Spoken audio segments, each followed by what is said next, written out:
नमस्कार और हमारी आज की गहरी चर्चा में आपका स्वागत है। नमस्कार। पिछली बार हमने देश के हार्डवेयर की बात की थी। सड़कें, बंदरगाह, फैक्ट्रियां। और सेमीकंडक्टर चिप्स, मतलब वो सारी मशीनें जो भारत के विकास की रफ्तार तय करेंगी। बिल्कुल, वो सारा इंफ्रास्ट्रक्चर। और आज हम बात करेंगे उस सॉफ्टवेयर की जो इस हार्डवेयर को चलाएगा। मतलब हमारे लोग, हमारे युवा। हाँ, हमारे युवा, उनका हुनर और उनकी उम्मीदें। आज की बातचीत सरकार के दूसरे कर्तव्य पर है, लोगों की आकांक्षाओं को पूरा करना और उनकी क्षमता का निर्माण करना। और ये बहुत जरूरी है क्योंकि दुनिया का सबसे अच्छा हार्डवेयर भी, आप जानते हैं, बिना काबिल सॉफ्टवेयर के कुछ भी नहीं है। तो आज का हमारा फोकस रहेगा सर्विस सेक्टर, स्वास्थ्य, पर्यटन और युवाओं के लिए जो नई क्रिएटिव इकोनॉमी उभर रही है उस पर। चलिए शुरू करते हैं। तो चलिए इसी सॉफ्टवेयर को डिकोड करते हैं। शुरुआत एक बहुत बड़े, मैं कहूंगी बहुत ही महत्वाकांक्षी लक्ष्य से करते हैं। कौन सा लक्ष्य? लक्ष्य है 2047 तक दुनिया भर के सर्विसेज एक्सपोर्ट में भारत की हिस्सेदारी 10% तक पहुंचाना। 10%? ये तो बहुत बड़ा नंबर है ना? सवाल यही है कि यहाँ तक पहुंचेंगे कैसे? देखिए, बड़े लक्ष्य के लिए सोच भी बड़ी चाहिए, और यहाँ सोच सिर्फ एक नंबर तक नहीं है। तो फिर क्या है? इसके लिए एक high powered education to employment and enterprise standing committee बनाने का प्रस्ताव है। एजुकेशन टू एम्प्लॉयमेंट, नाम से ही काफी कुछ साफ हो रहा है। बिल्कुल, शिक्षा को सीधे रोजगार और उद्यम से जोड़ना। हम अक्सर कमेटियों के बारे में सुनते हैं, रिपोर्ट बनती है, फिर वो ठंडे बस्ते में चली जाती हैं। तो ये कमेटी अलग कैसे होगी? इसके काम करने के तरीके से ये सिर्फ ये नहीं बताएगी कि हमें क्या करना है। अच्छा।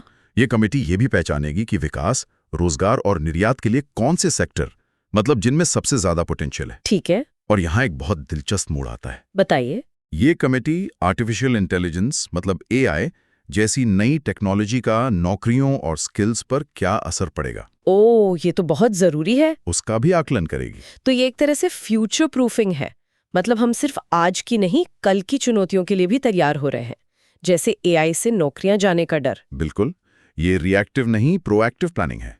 आप ऐसे एक रोड मैप से ज्यादा एक तरह का जीपीएस समझ सकते हैं। जीपीएस कैसे? जो हमें बताएगा कि कौन से रास्ते बंद हो रहे हैं, जैसे शायद कुछ पारंपरिक नौकरियां कम हो जाएं, और कौन से नए रास्ते खुल रहे हैं जहां भविष्य के अवसर हैं। ये वाकई एक दूर की सोच है। तो ये तो हुई भविष्य की बात।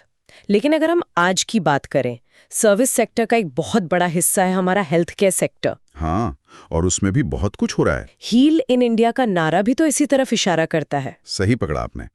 हील इन इंडिया का मतलब सिर्फ ये नहीं है कि दुनिया भारत में इलाज कराने आए, बल्कि ये भी है कि भारत दुनिया के लिए स्वास्थ्य पेशेवर तैयार करे। और यहाँ क्षमता निर्माण यानी कैपेसिटी बिल्डिंग पर जबरदस्त फोकस है। कैसे? कुछ उदाहरण दे सकते हैं? जरूर। सबसे पहले बात करते हैं अलाइड हेल्थ प्रोफेशनल्स की, यानी AHPs। ये वो लोग हैं जो डॉक्टरों की मदद करते हैं, जैसे रेडियोलॉजिस्ट, टेक्नोलॉजिस्ट। बिल्कुल, ये हेल्थ केयर सिस्टम की रीढ़ की हड्डी होते हैं। ऑप्टोमेट्रिस्ट, रेडियोलॉजिस्ट, एनेस्थीसिया टेक्नोलॉजिस्ट, इनके बिना बड़े अस्पताल चल ही नहीं सकते। सही बात है। इसीलिए ऑप्टोमेट्री और रेडियोलॉजी जैसे 10 चुने हुए विषयों में नए संस्थान बनाने, और जो पुराने हैं उन्हें अपग्रेड करने की योजना है। और इसका लक्ष्य क्या है? लक्ष्य है अगले 5 सालों में 1 लाख अतिरिक्त AHPs तैयार करना। 1 लाख? जी, 1 लाख नए ट्रेन्ड प्रोफेशनल्स। ये एक बड़ा लक्ष्य है, लेकिन अक्सर हम देखते हैं कि संख्या तो पूरी हो जाती है, पर क्वालिटी का क्या? क्या ट्रेनिंग के स्टैंडर्ड पर भी ध्यान दिया गया है? आपका सवाल बहुत वाजिब है, और इसीलिए यहाँ सिर्फ नए संस्थान बनाने पर नहीं, बल्कि अपग्रेडेशन पर भी जोर है। मौजूदा संस्थानों को बेहतर बनाने का मतलब ही यही है कि ट्रेनिंग के करिकुलम, टेक्नोलॉजी और प्रैक्टिकल अनुभव, इन सब के स्टैंडर्ड को ऊपर उठाया जाए, ताकि यहाँ से निकला हुआ पेशेवर दुनिया में कहीं भी काम करने के काबिल हो। बिल्कुल। ये तो हुई अस्पतालों की बात, लेकिन स्वास्थ्य का एक पहलू घरों से भी जुड़ा है, देखभाल यानी केयर। और ये भविष्य की एक बहुत बड़ी जरूरत भी है और अवसर भी। जरूरत कैसे? देखिए, भारत की आबादी की औसत उम्र बढ़ रही है, हमारे बुजुर्गों की संख्या बढ़ रही है। उनकी अच्छी देखभाल के लिए हमें प्रशिक्षित लोगों की जरूरत पड़ेगी। और इसी के लिए केयर इकोसिस्टम पर काम हो रहा है। हाँ। ये केयर इकोसिस्टम, ये है क्या असल में? इसके तहत 1.5 lakh multi skill care givers को ट्रेन करने के लिए NSQF संरेखित कार्यक्रम विकसित किए जाएंगे। NSQF संरेखित, ये सुनने में थोड़ा तकनीकी लगता है। इसका मतलब आसान भाषा में क्या हुआ? इसका सीधा मतलब है कि इस ट्रेनिंग का एक नेशनल स्टैंडर्ड होगा। अच्छा। NSQF यानी नेशनल स्किल्स क्वालिफिकेशन फ्रेमवर्क। तो ट्रेनिंग की क्वालिटी पूरे देश में एक जैसी होगी। इससे इन केयरगिवर्स को देश में कहीं भी मान्यता और नौकरी आसानी से मिल सकेगी। तो ये सिर्फ बुजुर्गों की देखभाल तक सीमित नहीं होगा? नहीं, इन्हें वेलनेस, योग, बेसिक फिजियोथेरेपी और जो छोटे-मोटे मेडिकल उपकरण होते हैं उन्हें चलाने की भी ट्रेनिंग दी जाएगी। ये सामाजिक जरूरत भी है और रोजगार का एक बहुत बड़ा जरिया भी। तो हम अपने युवाओं को भविष्य के लिए तैयार कर रहे हैं, अपने बुजुर्गों की देखभाल का इंतजाम कर रहे हैं और साथ ही दुनिया को भी भारत बुला रहे हैं। मेडिकल टूरिज्म का क्या? हाँ, अगर हम इसे बड़ी तस्वीर में देखें तो भारत को मेडिकल वैल्यू टूरिज्म का हब बनाने की योजना है। इसके लिए क्या किया जा रहा है? इसके लिए प्राइवेट सेक्टर के साथ मिलकर देश में 5 रीजनल मेडिकल हब बनाए जाएंगे। तो ये सिर्फ बड़े-बड़े अस्पताल नहीं होंगे? नहीं, ये उससे कहीं ज्यादा होंगे। आप इन्हें इंटीग्रेटेड मेडिकल कैंपस कह सकते हैं। इंटीग्रेटेड मतलब एक ही जगह पर वर्ल्ड क्लास अस्पताल, मेडिकल कॉलेज, रिसर्च सेंटर और साथ ही आयुष वेलनेस सेंटर भी। वाओ! मरीजों और उनके परिवारों के लिए हर तरह की सुविधा होगी। एक तरह से one stop shop for healing. और इसमें हमारी पारंपरिक चिकित्सा, आयुष की भी कोई भूमिका है? बहुत बड़ी भूमिका है। दुनिया भर में पारंपरिक और प्राकृतिक चिकित्सा की मांग तेजी से बढ़ रही है। हाँ, ये तो है। इस मांग को पूरा करने के लिए 3 नए अखिल भारतीय आयुर्वेद संस्थान स्थापित करने का प्रस्ताव है। और जो जामनगर में WHO का सेंटर है, उसका क्या? हाँ, जामनगर में जो WHO का global centre for traditional medicine है, उसे भी और अपग्रेड किया जाएगा ताकि रिसर्च और ट्रेनिंग को और बढ़ावा मिल सके। तो स्वास्थ्य के मोर्चे पर 360 डिग्री अप्रोच है। नए लोग तैयार करना, घर पर देखभाल का सिस्टम बनाना और दुनिया के लिए भारत को मेडिकल सेंटर बनाना। बिल्कुल। ये तो हुआ स्वास्थ्य, लेकिन युवाओं की आकांक्षाएं तो इससे भी आगे जाती हैं। उनकी रचनात्मकता, उनकी ऊर्जा का क्या? उसके लिए एक नया शब्द चर्चा में है, ऑरेंज इकोनॉमी। Orange economy. और इसके लिए नारा है create in India. Orange economy ये क्या होता है? संतरे बेचने वाली अर्थव्यवस्था तो नहीं है? नहीं, बिल्कुल नहीं। ऑरेंज इकोनॉमी मतलब हर वो चीज जिसमें क्रिएटिविटी या बौद्धिक संपदा, इंटेलेक्चुअल प्रॉपर्टी। हाँ, इंटेलेक्चुअल प्रॉपर्टी से पैसा बनता है। इसमें गेमिंग, एनिमेशन, संगीत, डिजाइन, फैशन, फिल्में, सब कुछ आता है। और ये भविष्य के रोजगार का एक बड़ा जरिया हो सकता है। हो सकता नहीं है। और सरकार इसमें कहां से शुरुआत कर रही है? कहां से? सबसे तेजी से बढ़ने वाले हिस्से से, AVGC sector. Animation, visual effects, gaming और कॉमिक्स। बिल्कुल। आज के युवा इसके सिर्फ कंज्यूमर नहीं है, वो इसमें अपना करियर बनाना चाहता है। एग्जैक्टली। और इसमें अवसर कितने बड़े हैं, इसका अंदाजा है आपको? बताइए। अनुमान है कि 2030 तक इस इंडस्ट्री को 20 लाख ट्रेंड प्रोफेशनल्स की जरूरत होगी। 20 लाख? हाँ, 20 लाख। ये एक बहुत बड़ी मांग है और इस मांग को पूरा करने के लिए जमीन पर काम करने की योजना है। किस तरह का काम? 15,000 माध्यमिक स्कूलों और 500 कॉलेजों में AVGC कंटेंट क्रिएटर लैब स्थापित करने की योजना है। अरे वाह! तो मतलब जैसे हमारी पीढ़ी के लिए स्कूलों में कंप्यूटर लैब होते थे, हाँ, अब आने वाली पीढ़ी के लिए गेमिंग और एनिमेशन के लैब होंगे। ये तो सोचने का तरीका ही बदल देगा। बच्चे सिर्फ गेम खेलेंगे नहीं, गेम बनाना सीखेंगे। सही कहा। हम सिर्फ कंटेंट के उपभोक्ता नहीं बल्कि कंटेंट के निर्माता बनेंगे। ये एक बहुत बड़ा मानसिक बदलाव है। और अपनी कहानियां अपने अंदाज में दुनिया को सुनाएंगे। बिल्कुल। और खेल को अब सिर्फ एक हॉबी या मनोरंजन के तौर पे नहीं देखा जा रहा। तो फिर किस तरह देखा जा रहा है? इसे एक व्यवस्थित उद्योग, एक प्रॉपर इंडस्ट्री के रूप में विकसित करने की सोच है। इसके लिए 1 दशक के खेलो इंडिया मिशन का प्रस्ताव है। और इसका लक्ष्य सिर्फ मेडल जीतना नहीं है। तो फिर क्या है? इसमें संपूर्ण पारिस्थितिकी तंत्र या कंप्लीट इकोसिस्टम बनाने की बात कही गई है। इसका जमीन पर क्या मतलब है? इसका मतलब है कि खेल से जुड़ी हर कड़ी को मजबूत करना। जैसे कि पहला, एक इंटीग्रेटेड टैलेंट डेवलपमेंट पाथवे बनाना, मतलब छोटे शहरों, गांव से टैलेंट को पहचानना और उन्हें शुरुआती स्तर से ही सही ट्रेनिंग, डाइट और सुविधाएं देना। ठीक है। दूसरा, कोच और सपोर्ट स्टाफ का एक बड़ा पूल तैयार करना, क्योंकि अच्छे खिलाड़ी बनाने के लिए अच्छे गुरु भी तो चाहिए। और टेक्नोलॉजी, उसका भी कोई रोल है? वही तीसरा पॉइंट है, स्पोर्ट्स साइंस और टेक्नोलॉजी को ट्रेनिंग का हिस्सा बनाना। और चौथा, वर्ल्ड क्लास इंफ्रास्ट्रक्चर तैयार करना। ये तो खेल को पूरी तरह से बदलने का एक ब्लूप्रिंट लगता है। चलिए अब पर्यटन की बात करते हैं।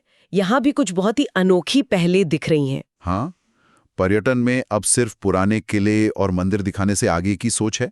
अब जोर है एक्सपीरियंशियल टूरिज्म पर।